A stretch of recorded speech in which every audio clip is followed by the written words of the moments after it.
Halo, selamat datang di podcast Perempuan Jauh dari Rumah, Season 4. Di podcast ini kita semua mendengarkan perbedaan dan warna-warni jalan hidup wanita-wanita Indonesia di luar sana.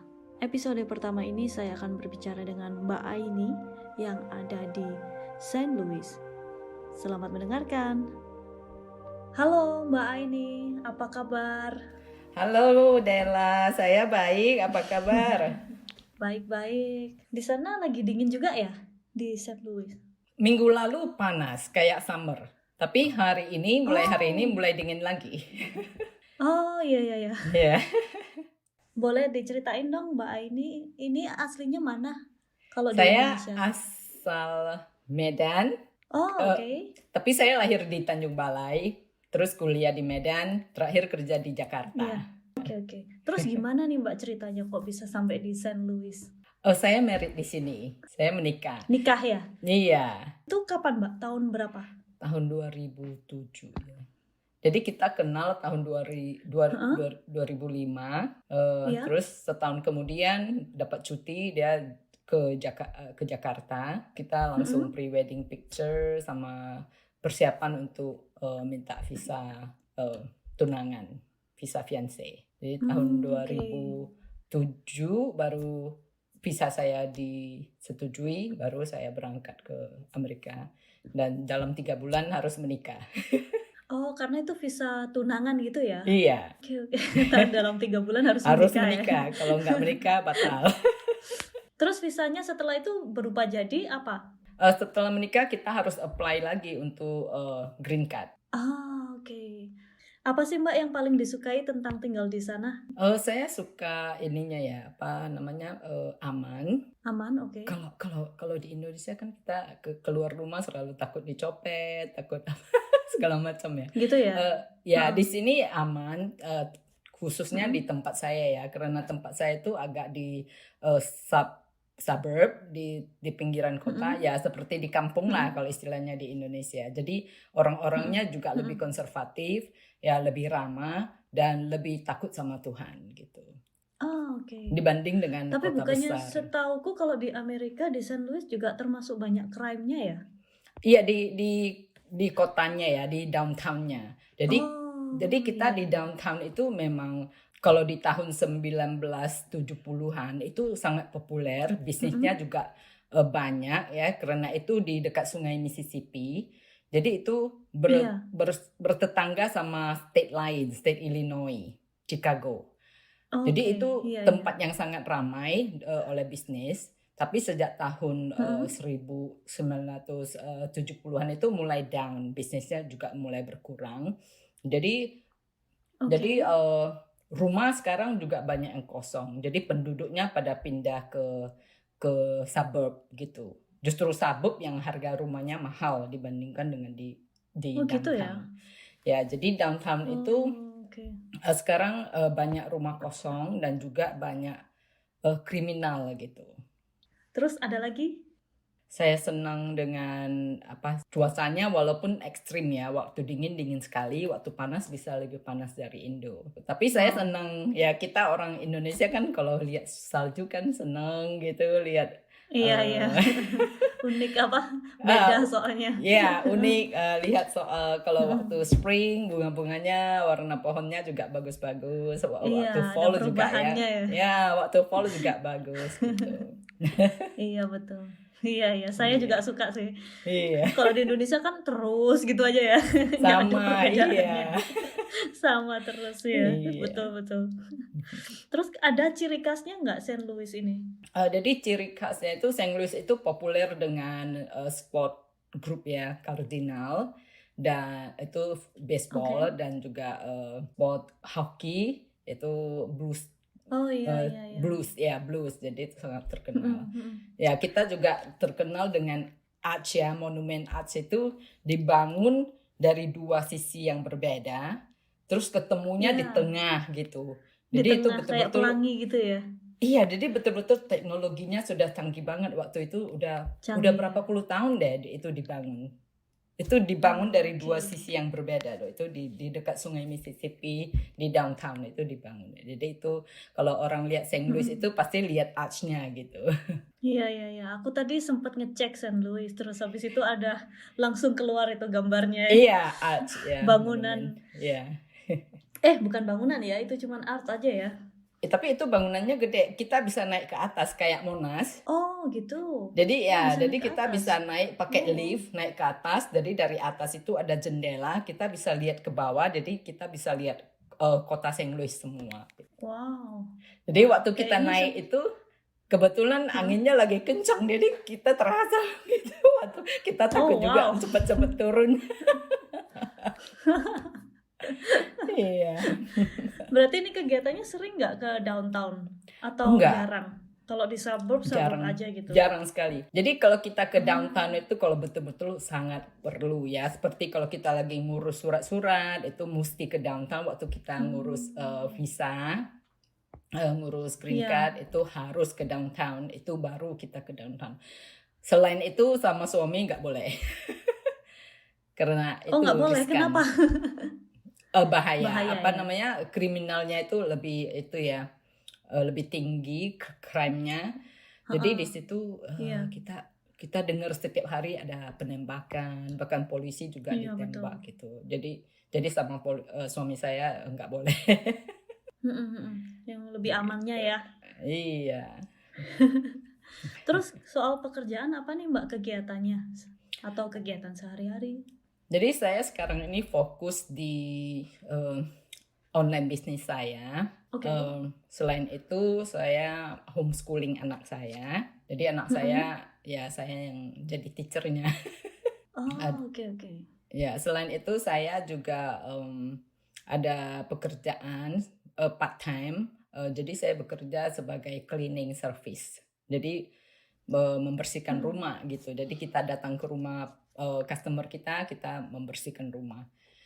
Ya, jadi kenapa saya bisa sih dapat pekerjaan sebagai accounting di sini, tapi gajinya lebih kecil daripada kita kerja pakai otot. Karena pekerjaan seperti ini kan nggak ada yang mau gitu ya, bukan pekerjaan favorit gitu. Jadi kan capek ya, Iya. membersihkan rumah itu kan capek. Iya, Jadi betul ya. Fisik jadi ya. kalau nggak dibayar mahal, orang nggak mau gitu. Nggak mau Jadi ya. jadi waktu saya kerja di accounting justru gaji saya lebih rendah, tapi stresnya itu nggak sebanding dengan gaji saya gitu loh. Jadi Iya itu juga sebabnya sih ya. saya putusin, udah saya bisa kok membersihkan rumah. Selain itu kan gym gratis ya, olahraga gratis. Oh iya, olahraga. Kerja Iya, pakai betul. otot. Jadi lumayan sehat ya. Iya. Ada benefitnya ya. Iya, free gym, makanya saya bilang free gym. Iya, betul. Untuk homeschoolingnya ini tadi, Iya. itu memang gimana sistemnya? Boleh ceritain sedikit dong apa kegiatannya? Ya, boleh. Jadi yang dilakukan? kita di sini ada banyak macam homeschooling. Ada yang pakai video base. Jadi ada guru yang menjelasin online ya di video. Jadi anak kita tinggal buka videonya, ikutin gurunya gitu. Sambil ngerjain apa yang diajarin gitu. Ada juga yang cuma dikasih buku gitu. Jadi kita beli paketnya. Mbak ini pilih yang mana ini? Awalnya saya beli yang pakai video, tapi itu paket itu sangat berat buat anak saya. Jadi banyak. Jadi satu hari itu 11 pelajaran. Jadi anak saya stres gitu. Jadi saya pikir ini kan baru kelas 5 ya. Jadi saya ganti kurikulum yang lebih gampang gitu. Jadi yang saya beli sekarang ini programnya cuma 5 pelajaran. Kalau kita mau ekstrakurikuler, kita bisa beli online juga, bisa tambahin sendiri gitu. Tapi basicnya cuma 5 pelajaran. Jadi lebih tenang gitu. Ya, soalnya saya juga kan sambil kerja, saya juga nggak bisa seharian penuh menemanin dia gitu kan. Anak-anak tahu sendiri kalau kita nggak temenin ya dia juga, aduh saya nggak bisa katanya. Iya. gitu. Boleh tahu kenapa kok lebih memilih untuk homeschooling daripada sekolah biasa? Itu kemauan suami saya. Waktu itu kita di Amerika sini sering ada penembakan di sekolah. Ada Iya, penembakan, jadi iya, murid-murid itu bener jadi sih ya. kasihan, ketakutan gitu. Jadi setahun sebelum kita putusin untuk homeschooling itu ada kejadian di Texas ya. Itu banyak anak-anak yang Wow, meninggal iya, gitu. iya, Ya. iya. Selain itu kan kalau di homeschooling kan kita yang tentuin sendiri mau ngajarinnya gimana. Kalau sekarang kan Iya, kalau kita di public school itu kan tergantung gurunya gitu. Cara mendidik iya, anak itu, cara mendidik anak di iya sini sih. kan beda dengan budaya kita gitu ya. Iya, betul ya. Ya. Oke. Ini nih yang dari kemarin aku penasaran tentang adopsi ini Mbak ya. Iya, iya. Berarti anaknya ini satu ya anaknya. Iya, betul, betul. Ini adopsinya gimana nih ceritanya Ya, dari awal? ya jadi setelah 4 tahun kita menikah, kita belum dikarunia anak. Suami saya Mm-mm. juga belum pernah menikah sebelumnya, jadi dia juga belum pernah punya anak. Jadi kita Iya. putuskan untuk adopsi gitu. Jadi Mm-mm, iya. cuman suami saya itu ya seperti kita lah ya, cross interest. Jadi menurut suami saya anak-anak Asia itu cute banget gitu. Jadi dia pengen anak di Asia gitu. Jadi kebetulan waktu itu saya Iya, masih iya. green card, saya masih boleh adopsi dari Indonesia. Jadi kita putuskan adopsi dari Indonesia. Jadi memutuskannya adopsinya di Indonesia ini ya. Dari Indonesia. Dari Indonesia, ya. Mm-mm. Itu gimana sih Mbak? Jadi karena Mbak sudah pemegang green card, jadi bisa ya mengadopsi? Bisa. Ada hak ya? Ya, jadi waktu itu ya peraturannya kan berubah-ubah terus. Waktu zaman saya itu peraturannya masih salah satu dari orang tua itu mesti warga negara Indonesia gitu. Jadi walaupun Oh saya gitu. walaupun saya green card, Iya. saya tetap bisa minta permit tinggal di Indonesia selama proses adopsi itu. Jadi tanpa kehilangan hak green card saya. Jadi waktu itu pelan-pelan nih soalnya agak rumit. Jadi Iya, waktu betul. itu awalnya Mbak Aini mengajukan untuk adopsi, lalu ada izin untuk tinggal di Indonesia gitu ya untuk sementara ya. Berapa lama itu Mbak? Jadi begini awalnya itu kita apply untuk kelayakan sebagai orang tua adopsi. Kita harus pakai agent untuk home study. Jadi agent ini mempelajari apakah kita layak untuk menjadi orang tua adopsi. Jadi cek kesehatan, cek financial kita, cek keamanan rumah kita, cek pekerjaan kita, kesehatan secara fisik maupun secara psikologis itu semua dicek. Baru di approve. Setelah di approve itu baru kita ajukan advance adopsi ke imigrasi. Nah, waktu itu kita apply, sesudah kita apply, kita di approve. Tapi waktu matching baby, kita ketemunya bayi yang bukan orphanage, bukan yatim piatu. Sementara visa yang kita di approve itu visa adopsi untuk anak yatim piatu. Orphanage, jadi, iya. Ya, jadi ditolak. Jadi waktu kita ketemu bayi ini ditolak karena tidak sesuai dengan visa yang di approve. Jadi kita harus mulai lagi dari awal. Iya. Ini menurutku sangat menarik. Jadi pertanyaannya jadi tiba-tiba muncul banyak banget. Yang untuk tadi tesnya itu ada juga tes ini nggak kayak ke knowledge tahu tentang mengurus anak atau bayi gitu nggak? Ada. Jadi salah satu sebelum kita di approve agent ini home study ini, dia ada video, ada kelas CPR. Kita harus ikut kelas CPR ya. Kalau misalnya anak itu tiba-tiba kecekik gimana, tiba-tiba ya nggak bisa bernafas, itu bantuan pertama itu gimana, itu ada disuruh training, harus training. Terus suami istri ya, dua-duanya harus ikut training. Terus ada video yang harus kita nonton, itu cara mendidik anak. Ada buku yang harus kita baca, itu ada. Itu baru bisa. Itu syaratnya sudah ditentukan oleh agent. Jadi ada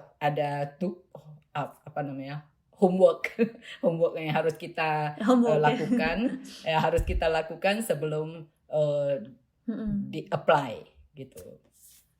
Oke, berarti itu tadi selesai lulus istilahnya ya, Iya. kayak lulus sekolah gitu ya, Iya. dapat ijazah, Iya.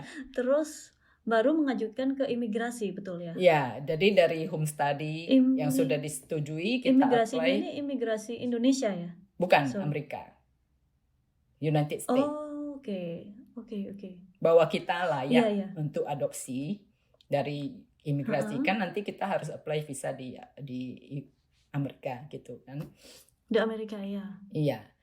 Jadi dari imigrasi Amerika itu, jadi visa yang sudah di approve itu sama anak kita nggak matching. Jadi dari imigrasi disarankan untuk memakai rute lain, yaitu rute immediate relative dengan adopsi final di Indonesia.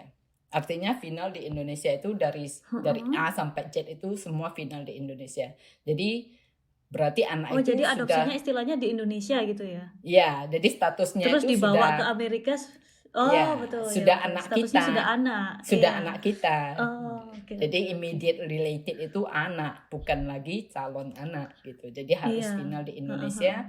Dan syaratnya saya salah satu lah orang tua mesti tinggal bersama anak selama 2 tahun. Baru bisa sidang. Gitu. Sebentar. Pelan-pelan. Jadi waktu itu Mbak ini sempat balik ke Indonesia dulu dong berarti ya, selama milih mencari anak ini tadi. Ya, karena prosesnya kan masih di Amerika nih. Jadi saya masih kerja. Setelah dapat anaknya, saya balik ke Indonesia untuk mengurus hak asuhnya di pengadilan. Berapa lama itu Mbak waktu di Indonesia? Gimana? Waktu di Indonesia berapa lama itu prosesnya selama di Indonesia, kembali ke Indonesia? Saya waktu yang pertama cuman 2 bulan untuk mengurus sidang untuk hak asuh. Waktu itu anak masih 1 bulan lah, 2 bulan gitu. Jadi saya ngurus hak asuh. 1 bulan ya. Ya, kemudian saya balik lagi ke Amerika. Saya minta urus permit supaya saya bisa tinggal di Indonesia selama lebih dari 2 tahun gitu. Jadi saya berhenti dari pekerjaan saya apply permit, disetujui 2 tahun, baru saya terbang lagi ke Indonesia untuk tinggal bersama anak. Jadi selama 2 tahun. Oh, berarti sempat 2 tahun di Indonesia dulu gitu ya? Iya. Oh iya, karena 2 tahun di Indonesia ya. Permit saya habis, kan urusannya kan masih panjang. Itu kan baru persyaratan untuk apply. Nah, kan kita mesti sidang lagi kan. Jadi saya balik dulu ke ke Amerika. Jadi otomatis saya pulang, saya dapat 1 tahun lagi gitu. Saya dapat tanpa harus minta permit ya, itu otomatis. Nah, itu baru kita urus pengadilan, kita urus setelah di approve baru bisa apply visanya itu 1 tahun 3 bulan. Jadi totalnya 3 tahun 3 bulan. Panjang. Panjang juga ya. Wow. Yeah. Anaknya ini cowok apa cewek Mbak kalau boleh tahu? Cowok. Dia dari 1 bulan itu sudah langsung 2 tahun itu harus tinggal dan diurus dengan Mbak Aini ya langsung ya? Iya, waktu itu waktu saya masih di sini minta permit masih diurus sama mama saya. Gitu. Oh iya. Wow. Terus pindahnya balik ke St. Louis ini tahun berapa? Jadi tahun 2016 itu baru selesai, baru saya minta beli tiket bawa dia pulang ke Indonesia, Amerika. Setelah itu harus ke pengadilan lagi di sini. Jadi namanya karena butuh ganti nama ya. Ya namanya ikut nama kita, last name-nya diganti. Iya, jadi ikut nama kita sama dibuatkan surat akte lahir dari Amerika. Walaupun dia lahir di Indonesia tapi dapat akte lahir Amerika dari sini. Oh bisa gitu ya? harus begitu supaya dia bisa di-apply Social Security sama di-apply paspornya gitu. Tapi dia Berarti langsung kondisinya sekarang dia warga negara Amerika dong? langsung warga Kalau Mbak negara ininya Amerika. bukan ya? Saya harus proses jadi warga negara Amerika. Oke. Wow, menarik. Terus kalau boleh tahu, ini karena saya baru pertama ini tahu teman yang mengadopsi. Apa sih yang paling menantang dari mengadopsi anak ini, Mbak? Pertama itu mental kita ya sebagai orang tua adopsi. Soalnya beda sama anak sendiri, karena anak adopsi itu kan kita tidak tahu sifatnya itu betul juga ya. gimana, ikut siapa gitu ya, nggak ikut saya, nggak ikut suami. Good ya, point. Jadi itu yang harus kita jadi harus belajar gitu, bagaimana supaya itu ketemu kita sebagai orang tua adopsi yang ideal dan dia sebagai anak adopsi yang ideal itu gimana supaya itu pas itu. Jadi tapi ya puji Tuhan lah selama ini kita nggak ada masalah dengan bonding ya. Jadi anak saya itu justru sangat lengket sama kita. Gitu. Nggak ada bedanya lah ya istilahnya kalau dipikir-pikir, cuman bedanya hamil aja mungkin.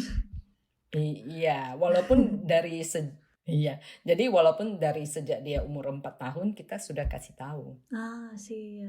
Karena waktu kita home study itu memang sudah dikasih tahu anak itu secepat mungkin dikasih tahu. Jadi dia besar dengan kondisi itu bahwa dia adalah anak adopsi. Supaya dia waktu besar nggak kaget merasa kita membohongi dia. Betul. Gitu. Berarti dia sudah siap dan sudah mengerti ya? Ya, jadi sejak 4 tahun walaupun masih pakai bahasa yang sangat sederhana saya kasih tahu. Tapi waktu itu dia cuek aja sih, belum. Gimana sih Mbak? Aku jadi penasaran bahasa sederhananya tuh gimana contohnya? Waktu itu kita nonton Kung Fu Panda. Kung Fu Panda kan diadopsi sama Panda sama itu kan diadopsi sama bebek kan.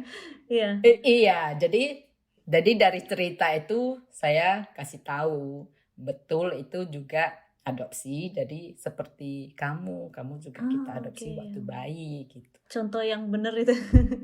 Jadi dia mama saya siapa gitu. Dia tanya juga, cuman dia cuek gitu, nggak merasa terbebani sama sekali. Nah waktu umur 7 tahun baru dia mulai nanya terus gitu. Oh gitu ya. Dia nanya terus ibunya siapa, saudaranya siapa. Saya kasih tahu, saya kasih tunjuk foto saudaranya gitu. Saya kasih lihat foto saudaranya. Cuman dia yang jadi dia nggak pikiran macam-macam ya. Yang jadi masalah dia buat dia itu cuman kenapa nggak sekaligus sama saudara saya diadopsi. Jadi saya ada teman main di sini gitu. Supaya saya nggak sendirian, jadi nggak cuman anak tunggal gitu. Nggak ada teman. Agak berat juga ya. Itu aja yang dia pikirin. Iya. Cuman kalau kehidupannya dia gimana? Cuman kita di sana istilahnya sudah anak Amerika ya, bukan anak Indonesia lagi ya, karena kan bertumbuhnya di sana ya. Iya, udah nggak bisa bahasa Indonesia dia. Iya. Pernah diajak pulang ke Indonesia? Waktu kecil sih dia bahasa Chinese sama kita. Oh, kok bahasa Chinese? Kenapa? Kita kan di rumah kan ngomong Chinese. Oh, oke. Iya sih Medan ya. Iya. Iya, jadi sama mama saya juga ngomong Chinese. Terus sampai di sini keluarga saya di sini kan semua bahasa Inggris. Jadi supaya kadang saya sih mau belajar bahasa ibu ya. Cuman karena keluarga nggak ngerti, saya takut nanti ada salah paham gitu. Iya. Ngomong bahasa daerah ini ada rahasia apa gitu. Jadi dia juga dia juga nggak gitu nangkap ya. Jadi lebih sering pakai bahasa Inggris, terutama sama keponakan sepupu di sini semua mainnya pakai bahasa Inggris. Jadi kita ngomong Indo atau ngomong Chinese dia ketawa. Iya, Nggak mau lagi sudah, dia iya, sudah anak bilang. Amerika ini. Kalau Mbak Ani sendiri gimana selama Iya. ini di sana? Sudah settle? Sudah rencana ke depannya apa nih, Mbak? Waktu itu saya kerja dari guru preschool ya, Oke. gajinya juga kecil, tapi hidup dari paycheck ke paycheck, jadi pusing Iya. juga gitu. Jadi sampai saya dapat ini bisnis online ini, saya lebih inilah aman, ada security gitu ya, feel security karena bisnis itu kan tidak terbatas paycheck kita gitu. Jadi kita mau go big bisa, mau go Apa sih kalau boleh tahu sedikit aja tentang bisnis online-nya? Ini tentang apa? Jadi bisnis kita ini attraction marketing. Jadi kita belajar marketing untuk produk vendor lain.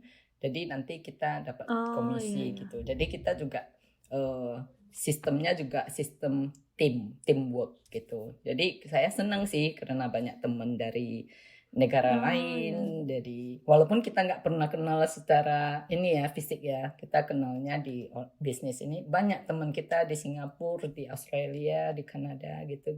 Oke. Terus yang dilakukan Mbak ini apa ini untuk pekerjaan ini? Untuk bisnis ini? Iya, untuk bisnis ini. Ya, jadi kita belajar leveraging social media untuk advertising.